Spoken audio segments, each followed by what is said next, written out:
Kailash ji army में captain के पद पर थे, लेकिन जब से उनकी पत्नी की मृत्यु हुई थी तब से उन्होंने नौकरी छोड़ दी थी। वह अपने बेटे के लिए सौतेली माँ नहीं लाना चाहते थे, इसलिए उन्होंने शादी नहीं की। लेकिन वही बेटा बड़ा हो गया और शादी भी अपनी मर्जी से कर लिया। अब वह अपने पिता की कोई इज्जत नहीं करता था। आए दिन अपनी पत्नी के कहने पर मारता पीटता था। कैलाश जी के घर से आज आधी रात को उनके चीखने पुकारने की करुण आवाज़ आ रही थी। आज इन्हीं पर उन्हीं की बहू गौरी ने चोरी का झूठा इल्ज़ाम लगाया है और अपने पति से पिटवा रही है। तभी घर के अंदर से गौरी की आवाज़ आती है, अजी इन्हें मारने से कुछ नहीं होगा। मार खाते खाते ये ढीठ हो गए हैं, इन्हें जो मन करता वही करते हैं, क्योंकि इनको पता है ज़्यादा से ज़्यादा आप इनको मारेंगे और क्या होगा। तब कैलाश जी के बेटे बबलू ने कहा, तो फिर क्या करूं जिससे यह बूढ़ा सुधर जाए। इन्हें बिना कपड़े के बाहर आंगन में छोड़ दीजिए और साथ में खाना पीना बंद कर दो, फिर देखना कैसे रास्ते पर आ जाते हैं। ठीक कह रही हो गौरी, इस ठंड में बिना कपड़े के रहेंगे ना तो अकल ठिकाने आ जाएगी। बबलू ने गुस्से में तमतमाते हुए जोर से डंडे को नीचे पटकते हुए कहा, पता है गौरी, कितने मन से मैं तुम्हारे लिए मिठाई लाया था और यह पूरा खा गए बेचारे। कैलाश जी बोले, बेटा मैंने तो मिठाई को हाथ भी नहीं लगाया, मैंने तो बस तुम्हारी झूठी सब्जी खाई है। झूठ बोलता है बुढ़ा, एक तो चोरी ऊपर से सीना जोरी, गौरी ने कहा और चुपचाप खड़ी खड़ी ससुर को ऐसे ही पीटता देखकर हंस रही थी, क्योंकि मिठाई खुद गौरी ने ही खाई थी और नाम कैलाश जी का लगा दिया। बबलू जबरदस्ती कैलाश जी के कपड़े उतारने लगा। वह रोते हुए बार बार मिन्नतें कर रहे थे और कह रहे थे, बेटा ऐसा मत कर, तू चाहे तो मुझे भूखा प्यासा रख ले, पर मेरे कपड़े मत उतार, मैं बीमार पड़ जाऊंगा। बेटा तुझे पता है ना कितने कड़ाके की ठंड पड़ रही है, इस ठंड में मेरा खून जम जाएगा। बेटा ऐसा मत कर, बड़ी चिंता है खुद की, कभी बेटे की सोची है।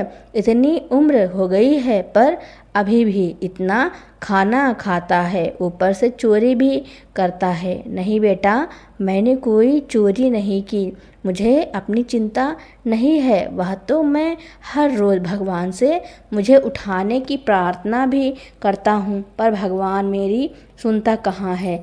अब मैं बीमार इसलिए भी पड़ना नहीं चाहता, क्योंकि एक तो भगवान मेरी सुनते नहीं और दूसरा बिना इलाज के तड़पना।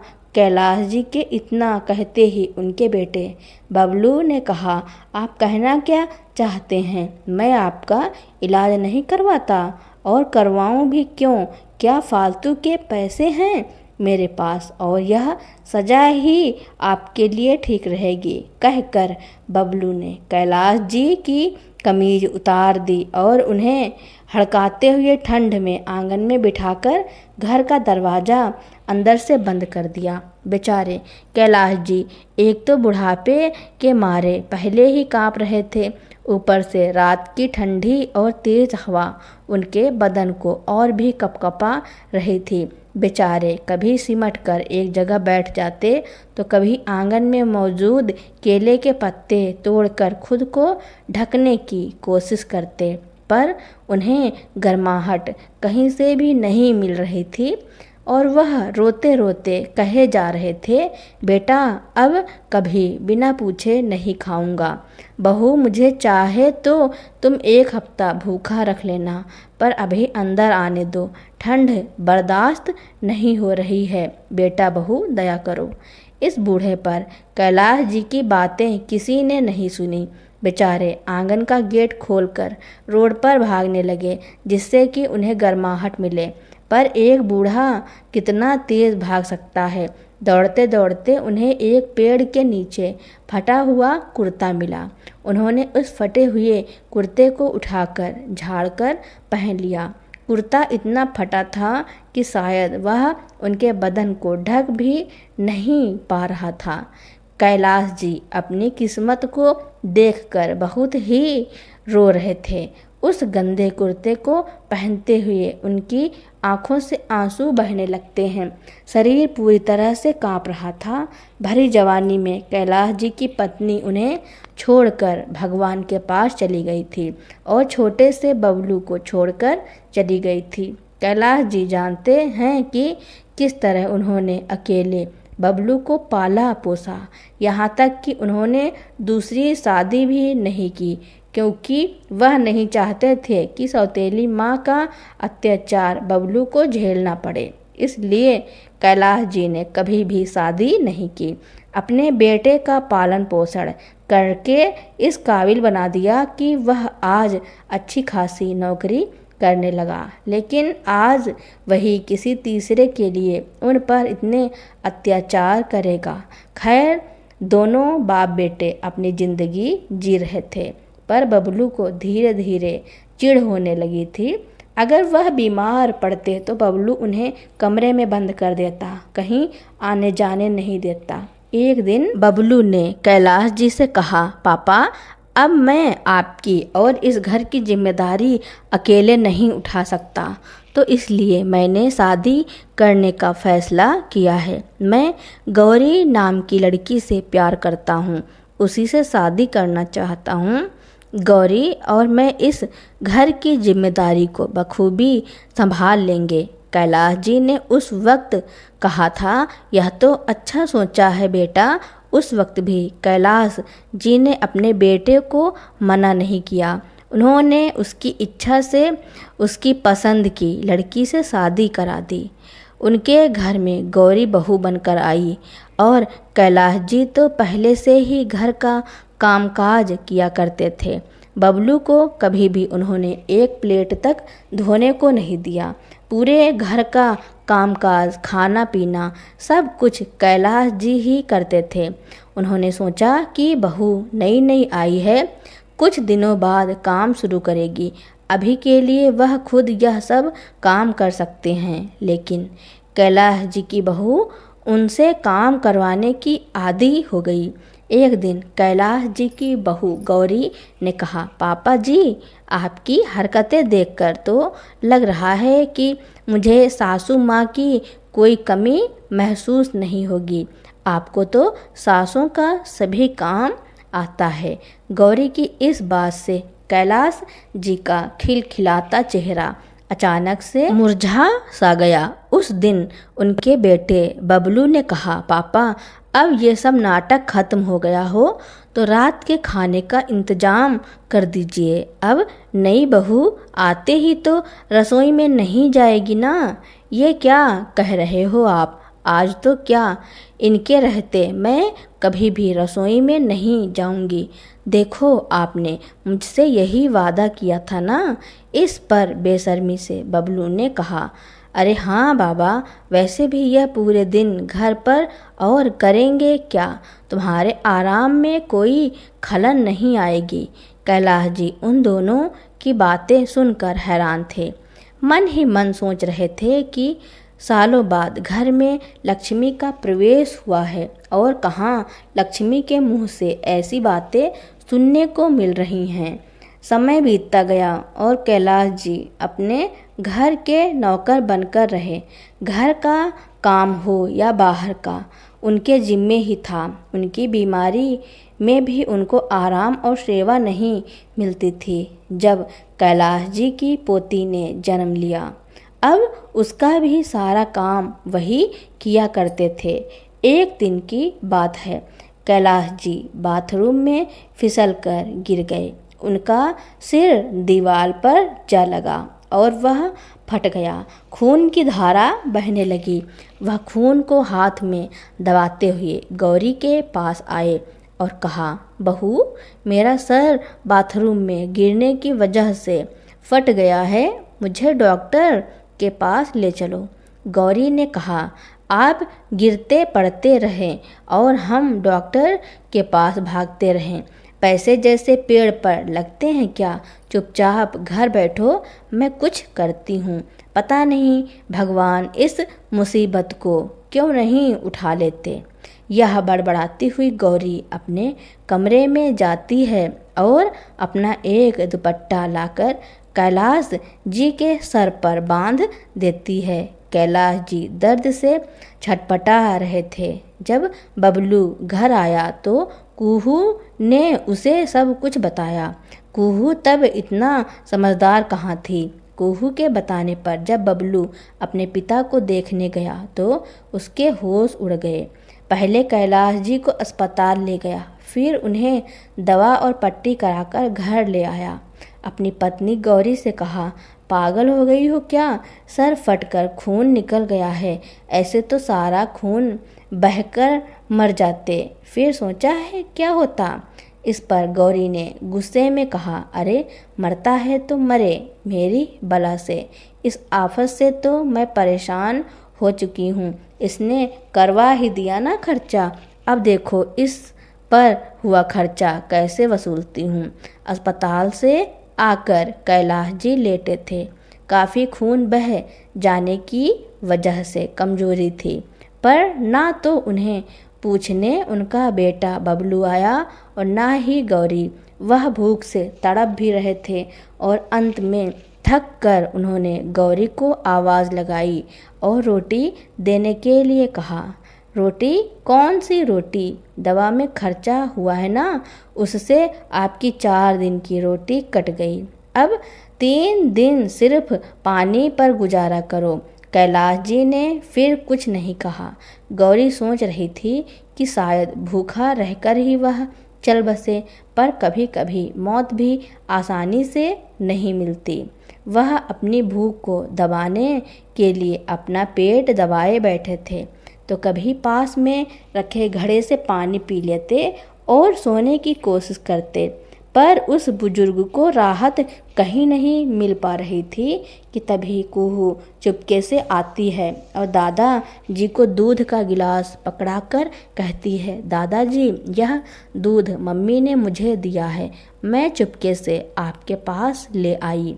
आपको भूख लगी है ना, जल्दी से पी लीजिए, इससे पहले कि मम्मी को पता चले। कुहू की इस मदद से कैलाश जी और रोने लगे और कांपते हुए हाथों से वह दूध का गिलास पकड़कर उसे पीने लगते हैं।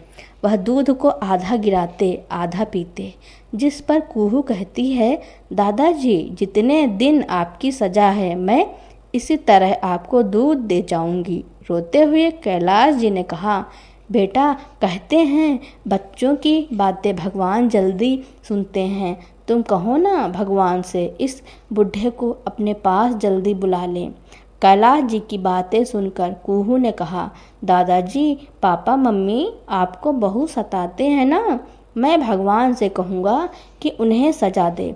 इसी तरह अगले दिन जब कुहू दूध देने आती तो गौरी उसे देख लेती है और फिर क्या था, उसके लिए भी कैलाश जी को उनके बेटे बबलू ने पीटा।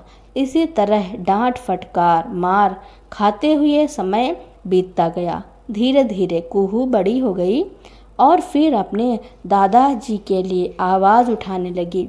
इसलिए बबलू ने पढ़ाई के बहाने कुहू को बाहर भेज दिया। कुहू के बाहर जाने के बाद उन दोनों का वापस से वही रवैया शुरू हो गया।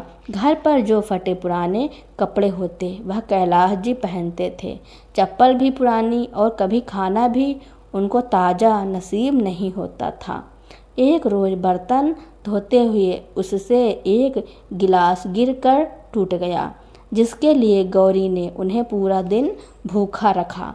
जब कैलाश जी दोबारा बर्तन धोने में गए तो बबलू की थोड़ी सी जूठी सब्जी थी। वह उसी बची हुई सब्जी को कैलाश जी चावल में मिलाकर खा ली और इसी वजह से उन्हें चोर कहकर कड़ाके की ठंड में बाहर खड़ा कर दिया और फिर पीटा गया।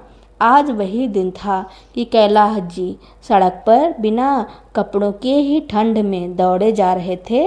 इधर गौरी और बबलू खुश हो रहे थे कि चलो बुढ़ा कहीं मर गया होगा, और इसी खुशी में दोनों पार्टी कर रहे थे कि तभी अचानक मोहल्ले में बड़ी हलचल शुरू होने लगी। गौरी ने बबलू से कहा, पता नहीं आज मोहल्ले में बड़ी भीड़ है, पर मुझे कुछ खास नहीं पता चल रहा। आप जाकर पता तो करो, आखिर बात क्या है। बबलू उस भीड़ में जाता है और घबराता हुआ बाहर आकर दरवाज़ा बंद कर लेता है और घबराते हुए गौरी से कहता है, अरे गजब हो गया गौरी, सामने वाले नाले में एक बूढ़े आदमी की लाश मिली है, वह भी नंगे बदन। अब पुलिस आएगी तो पापा को घर ना देखकर कहीं हम पर ना शक करे। जो हुलिया लोगों ने बताया है उससे तो वह लाश पापा की ही मालूम पड़ती है। हम तो बुरे फंसे गौरी। आप सबसे पहले अपने चेहरे से घबराहट निकालिए, और अगर पुलिस आए तो कह देंगे वह हमारी बेटी से मिलने गए हैं। पर पुलिस अगर कुहू से पूछेगी तब तुम तो जानती हो कि कुहू कैसी है। अगर वह कहे देखिए दादाजी यहाँ नहीं हैं, और ऊपर से दादाजी कहाँ गए यह पूछकर वह तो हम पर ही चढ़ जाएगी। तुम भी ना ऐसे सुझाव देती हो कि क्या कहूँ। अच्छा ठीक है, हम कह देंगे कि तीर्थ यात्रा पर गए हैं, उनकी पुरानी फ़ोटो दिखा देंगे, पुरानी वाली कोई भी। दोनों बातें कर ही रहे थे कि दरवाजे को किसी ने खटखटाया। गौरी ने दरवाज़ा खोल कर देखा तो दरवाजे पर पुलिस थी। गौरी और बबलू के होश उड़ गए और वह डर से पसीने पसीने होने लगे। कांपते हाथों से दरवाज़ा खोला। जी साहब, कई पुलिस वालों ने कहा, आप लोगों ने सुना होगा, यहाँ पास के नाले में एक बूढ़े आदमी की लाश मिली है, और मोहल्ले वालों ने बताया है कि आपके पापा जैसे लग रहे हैं, तो हम इसलिए यहाँ आए हैं। पानी में चेहरा काफ़ी बिगड़ गया है तो पहचान पाना मुश्किल हो रहा है, इसलिए अपने पापा को बुलाइए, हम उनसे कुछ पूछना चाहते हैं। हाँ हाँ, मेरे पापा जी बिल्कुल ठीक हैं, वह तो 4 धाम की यात्रा पर गए हैं, यह देखिए उनकी भेजी हुई फ़ोटो भी है। यह कहकर गौरी ने अपना मोबाइल पुलिस के आगे दिखा दिया। पुलिस वालों ने कहा, तो ठीक है, आप बात कराइए उनसे हमारी, क्योंकि मोहल्ले वाले बता रहे हैं कि इससे पहले आपके पापा कभी इतने दिनों तक बाहर नहीं रहे। पुलिस ने जोर देकर कहा, वह क्या है ना, पापा इस बार अपने दोस्तों के साथ गए हैं, वह काफ़ी दिनों बाद गए हैं। बबलू ने हकलाते हुए कहा, ठीक है, अभी तो चलता हूँ, अगर ज़रूरत पड़ी तो फिर आऊँगा। यह कहकर पुलिस वहाँ से चली गई। अब पूरे 1 महीने तक लगातार पुलिस गौरी और बबलू को फ़ोन करके लगातार बार बार कैलाश जी के बारे में पूछताछ किया करती थी। जब 1 महीना बीता तो एक दिन फिर से पुलिस कैलाश जी के घर आई और पूछताछ करने लगी। जैसे ही पूछताछ करके पुलिस वहाँ से जाने लगी, तभी बबलू और गौरी की बेटी कुहू, जो बाहर पढ़ाई करती थी, वह मौके पर पहुंच जाती है और आकर कहती है, पापा दादाजी तीर्थ यात्रा पर कब गए, और आपके पास उनकी फ़ोटो, यह फ़ोटो कहाँ से आई। ये तो दादा जी की सालों पुरानी फ़ोटो है, जब दादी जिंदा थी, ये तब की फ़ोटो है ना। यह क्या कह रहे हो, पुलिस वालों ने कुहू से पूछा। हाँ सर, सही कह रही हूँ, यह देखिए जिस फ़ोटो को इन्होंने आपको दिखाया वह तो आधी है, पूरी फ़ोटो तो मेरे पास है, यह देखिए यह रही पूरी फ़ोटो। यह कहकर कुहू अपनी फ़ोटो पुलिस के आगे बढ़ा देती है, जिससे कैलाश जी अपनी पत्नी शारदा जी के साथ थे। तो इसका मतलब लाश आपके पिता की है। आप लोग सच बताने का कष्ट करेंगे या फिर अपने तरीके से बुलवाएं। पुलिस ने कहा, नहीं सर, हमें नहीं पता पापा उस नाले में कैसे पहुँचे, हमने तो बस उन्हें घर से बाहर निकाला था, पता नहीं क्या हुआ? पापा उस नाले तक कैसे पहुंच गए? गौरी लड़खड़ाती हुई आवाज़ में बोली। हाँ सर, हम तो उन्हें बस सज़ा देना चाहते थे ताकि वह आगे से चोरी ना करें। अपनी माँ और पापा की बातें सुनकर कुहू ने कहा, अच्छा तो पापा, दादाजी ने क्या चुराया था? जरा मैं भी तो सुनूं। अरे तू चुप रह, तू कुछ नहीं जानती। तेरे दादाजी मानसिक रूप से बीमार हो गए थे। वे जो करते थे उन्हें कुछ भी याद नहीं रहता था। कभी घर के पैसे चुराते तो कभी सामान। इसलिए हमने और गौरी ने सजा देने के लिए सोचा। अपने माँ बाप की बातें सुनकर कुहू ने पुलिस वालों से कहा, नहीं सर, ये लोग झूठ बोल रहे हैं। दादाजी बिल्कुल ठीक हैं।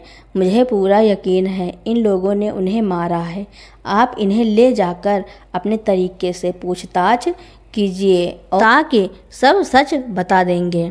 अपने बेटे की बातें सुनकर गौरी एकदम से घबरा गई और बोली, नहीं, रुक जा बेटी, तू ये क्या बोले जा रही है? अपने माता पिता के साथ ऐसा करते हुए तुझे शर्म नहीं आती?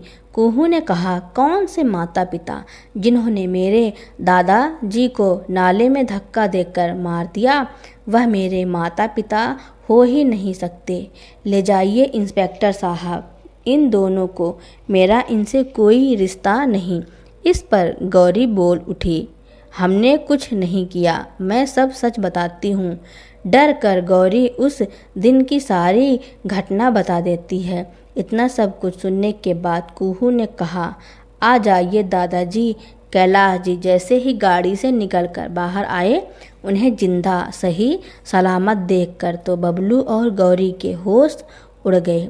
आज वह पहले वाले कैलाश जी नहीं थे। सूट बूट पहने एक सेठ की तरह लग रहे थे। ऊपर से आंखों पर काला चश्मा पहना था। अरे सर, आप यहाँ? उस पुलिस वाले ने पूछा। आप तो वही हैं ना जो कल वृद्धा आश्रम का उद्घाटन करने गए थे और आपने 50 लाख की धनराशि और लोगों को दान दिया था। यह सुनकर तो गौरी और बबलू की आंखें फटी की फटी रह जाती हैं। और यह सब क्या है और कैसे हुआ पापा? आप मतलब फिर उस नाले में, और यह सब क्या चल रहा है? बबलू ने चौंकते हुए पूछा। इस पर उसकी बेटी कुहू ने कहा, पापा ठहरो, जरा सब बताती हूँ। जरा दादाजी को सांस तो लेने दीजिए। उस रात जब आप दोनों ने दादाजी को घर से निकाला था, दादाजी ठंड से बचने के लिए सड़क पर भाग रहे थे तो गुप्ता चाचा ने उन्हें देख लिया और उन्हें इनकी हालत देखकर समझते देर न लगी कि आप लोगों की देन है। इसलिए उन्होंने मुझे फ़ोन करके सब कुछ बता दिया। मैं गाड़ी लेकर 2 घंटे में वहाँ तुरंत पहुँची और तब तक गुप्ता चाचा को दादाजी पर नज़र रखने को कहा। जब मैं दादाजी के पास पहुँची तो देखा बेचारे सड़क पर से धूल लगा कुर्ता पहने रहे हैं। सच कहूँ, मेरी आँखों से आंसू रुक नहीं रहे थे। जितना तरस मुझे दादाजी पर आ रहा था, उससे कहीं ज़्यादा गुस्सा आप दोनों पर आ रहा था। मैं तभी आप लोगों के पास आकर इसका जवाब मांगना चाह रही थी, पर फिर मैंने सोचा कि आप लोगों ने जो किया है उसके लिए अब कोई सवाल जवाब नहीं, सीधे सज़ा होनी चाहिए। मैं दादाजी को अपने साथ ले गई, उनकी अच्छे से देखभाल की। दादाजी की फिर से हिम्मत बढ़ाई, वे पहले की तरह अपने पैरों पर खड़े हो सके। दादाजी को इस दुख से निकालने के लिए मैंने उनको काम में बिजी किया। दादाजी अपने आप को बोझ ना समझे, इसलिए मैंने उनको अपनी कंपनी में 50% का मालिक बनाया। आज दादाजी मेरी कंपनी का काम संभाल रहे हैं। पापा, मैं उसके अगले ही दिन आने वाली थी खुशखबरी देने की मैंने अब अपनी कंपनी शुरू की है, लेकिन उससे पहले ही मेरी मुलाकात दादाजी से हो गई। जो आप लोगों ने दादाजी के साथ किया है और दुख से निकालने का बस एक ही तरीका था मेरे पास। आपने मुझे पाल पोस कर बड़ा किया, लेकिन मैंने बचपन से दादाजी को आपके हाथों मार खाते हुए देखा। पापा उन्हें डराते और पीटते हैं। मुझे बहुत दुख होता था, लेकिन अब वही काम आपके साथ होगा। मैं तो आपको नहीं मारने पीटने वाली, मेरे संस्कार ऐसे नहीं हैं, लेकिन आपको पुलिस ज़रूर मारेगी। इंस्पेक्टर साहब, इन दोनों को ले जाओ और जो भी सज़ा बनती है दीजिए। आज से इस घर में मेरे दादाजी मेरे साथ रहेंगे। इतना कहते हुए कुहू अपने दादाजी का हाथ थाम लेती है और अपने माता पिता को पुलिस के हवाले कर देती है। पुलिस वाले गौरी और बबलू को गिरफ्तार कर लेते हैं और उन्हें जेल में डाल देते हैं। उनके ऊपर अपने बुजुर्ग पिता को मारने पीटने उत्पीड़न करने तथा उन्हें जान से मारने की कोशिश का केस चल रहा है। अब वे जेल की चक्की पीस रहे हैं। उनकी सज़ा लगभग 2 साल की होती है। जब 2 साल बाद वह अपने पिताजी और कुहू के पास जाते हैं, उनसे माफ़ी मांगने लगते हैं, लेकिन दोनों ने उन्हें माफ़ नहीं किया। अब वह अपना सा मुँह लेकर चले गए। तो दोस्तों, कुहू ने अपने दादाजी के लिए जो किया उसके बारे में आपका क्या कहना है और यह कहानी आपको कैसी लगी, कमेंट में ज़रूर लिखना। मेरी स्टोरी सुनने के लिए आपका बहुत बहुत धन्यवाद। ऐसे ही इंटरेस्टिंग स्टोरियाँ सुनने के लिए मेरे चैनल को लाइक, कमेंट, शेयर, सब्सक्राइब एवं बेल आइकन का बटन दबाना ना भूलना, ताकि मेरी नई नई स्टोरियाँ आप तक पहले ही पहुँचती रहें।